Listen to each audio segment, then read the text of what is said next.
Now we turn to West Asia and the escalating conflict between Israel and Yemen, or rather, a Yemen-based group, the Houthis. They are armed rebels, much like Hamas in Gaza. The Houthis control Yemen, and they have been launching attacks from the country. For months now, they've been attacking ships in the Red Sea. Any vessel with a link to Israel is in danger here.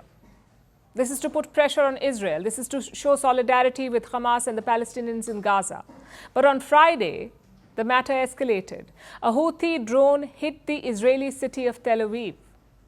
It was an unprecedented strike, a Houthi strike inside Israel. And Israel could not leave it unanswered. So on Saturday, Israel struck back. Israeli jets conducted an airstrike inside Yemeni territory. And this has happened for the first time since the Gaza war began.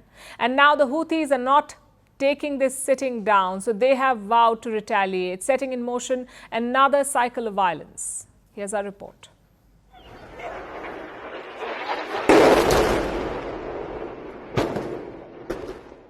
Those were the scenes from the Hodeidah port, the second largest port in Yemen.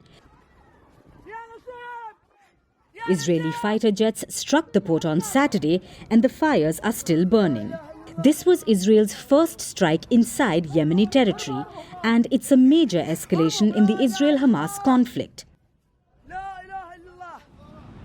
To understand this, let's take a look at the bigger picture. Yemen is home to the Houthi rebel group. It's an armed group like Hamas in Gaza or Hezbollah in Lebanon. All three groups are allied, and they are all backed by Israel's greatest enemy, Iran. Collectively, the armed groups are known as the Axis of Resistance. And what do they resist? Israel and its Western backers.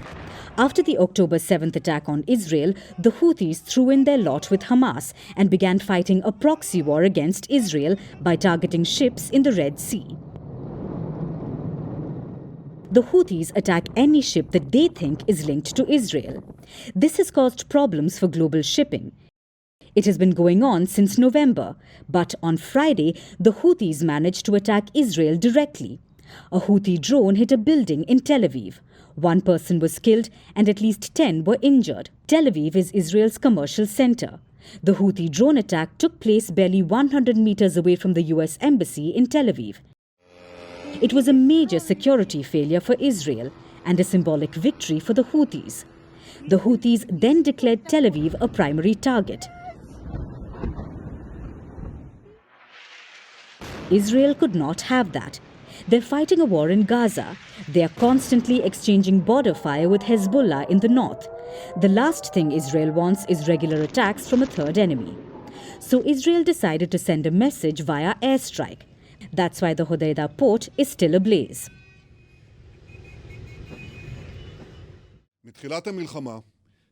This operation hit targets 1,800 kilometers from our borders. It makes it clear to our enemies that there is no place that the long arm of the State of Israel will not reach.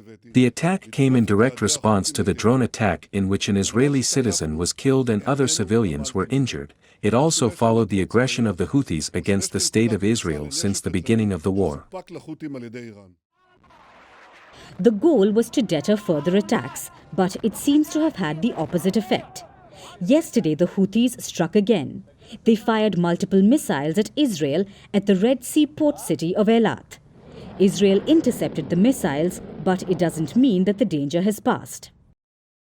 The Yemeni Houthi armed forces confirmed that they will respond to this flagrant aggression and they will not hesitate to strike the vital targets of the Israeli enemy, while reiterating that Tel Aviv is an unsafe area. Before Friday's attack on Tel Aviv, Israel may have dismissed this as an empty threat. But now it needs to be on high alert. Another front seems to have opened in its war with Hamas. Will Israel be able to defend itself as it is attacked from all sides?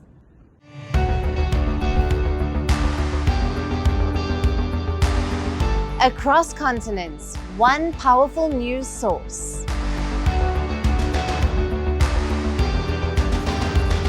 Bringing you diverse perspectives on the issues that matter.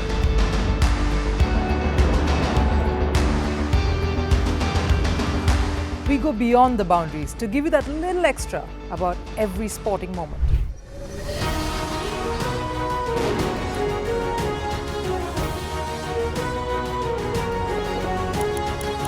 So thank you for making First Post 5 million strong. We're counting on your support, and you can trust us to bring you the news unfiltered and unvarnished.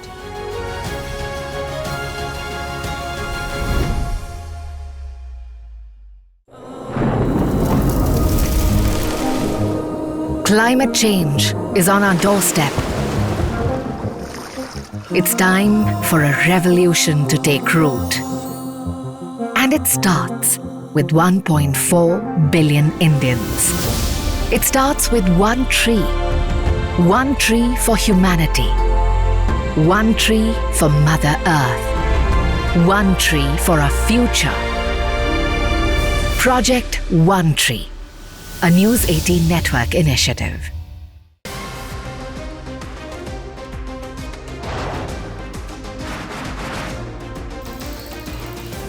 On the show today, the T20 World Cup bandwagon has moved across to the West Indies. What can we expect from this?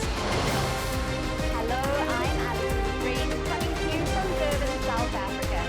Today we have a special show. We start with a report on India's shifting nuclear posture. The first time since India officially became a nuclear power. Hello and welcome to First Post America. I'm Aaron Ham, coming to you live from the nation's capital, Washington, D.C.